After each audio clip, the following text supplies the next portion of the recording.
Ketua Golkar Aceh Teguh Muhammad Nurlif berziarah ke makam Sultan Malikus Saleh di Kampung Beringin, Kecamatan Samudra, Kabupaten Aceh Utara. Kedatangan Nurlif bersama rombongan ke makam Sultan Malikus Saleh untuk berdoa memohon keberkahan agar dimudahkan jalan pada pemilu 2024. Sultan Malikus Saleh merupakan pendiri kerajaan Islam Samudra Pasai yang menyebar Islam di Asia Tenggara sekitar tahun 1270 sampai dengan 1297 Masehi. Makam Sultan Malikus Saleh merupakan situs bersejarah yang monumental di Nusantara, bahkan di Asia Tenggara. Dalam satu kompleks situs pemakaman ini juga terdapat sejumlah makam lainnya, termasuk makam Sultan Muhammad Malik Al-Zahir atau Malikus Zahir, anak laki-laki dari Sultan Malik Al-Saleh yang memimpin kerajaan 1297 sampai 1326 Masehi. Selain itu, Ketua Golkar Aceh juga menyempatkan diri untuk berziarah ke makam Ratu Nahrid Shah. Lokasinya tidak jauh dari makam Sultan Malikus Saleh. Ratu Nahrid Shah juga pernah memimpin kerajaan Samudra Pasai pada tahun 1405 sampai 1428 Masehi. Teguh Muhammad Nurlif mengaku prihatin dengan kondisi makam Sultan Aceh yang kurang terurus. Padahal peran para sultan maupun ulama sangat besar dalam berjuang menyebarkan Islam di Asia Tenggara.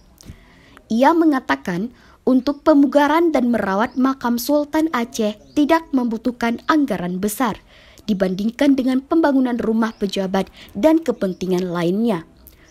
Nurlif kecewa dengan pemerintah karena tidak memprioritaskan untuk menjaga cagar budaya makam sultan maupun ulama Aceh yang kini tidak terurus dengan baik. Sedangkan di luar Aceh, orang lain malah menjaga dan merawat makam para pahlawan Aceh, seperti makam Cut Nyadin. Dari awal sudah merencanakan untuk bisa berkunjung ke makam Al-Malik Al-Saleh, nah, termasuk ke tempat yang sekarang kita berada di sini. Karena ini tanggung jawab moral kami. Gitu.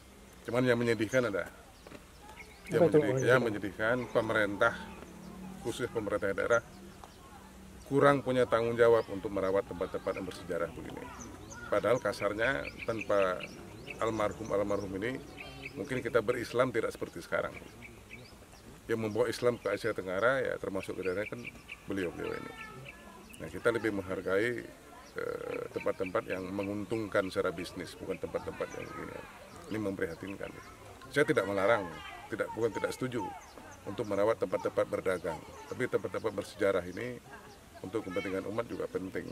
Ini kan bukan soal dana besar, nggak besar sekali dana untuk ini, tapi nilainya besar, tanggung jawabnya besar. Nah harusnya itu menjadi perhatian kita sekalian. Meski demikian, Nurlif meminta pemerintah agar melakukan pemugaran situs bersejarah dan mendesak pemerintah untuk menyediakan buku tentang sejarah Aceh sebagai literasi. Kemudian diajarkan kepada generasi penerus dengan cara dimasukkan ke dalam kurikulum kearifan lokal di sekolah yang diatur melalui konun. Menurut Nurlif, situs sejarah Aceh tidak boleh dibiarkan dan tak terurus, karena saat ini banyak yang tidak tahu tentang sejarah Aceh. Apalagi ke depan, jika tidak disiapkan buku sejarah sebagai pengetahuan generasi mendatang, maka sejarah Aceh terancam tergerus zaman. Dalam kunjungan safari Ramadan di kota Lok Sumawe, Ketua Golkar Aceh didampingi oleh Ketua DPD 2 Golkar Lok Sumawe, Nila Rufaida, serta pengurus.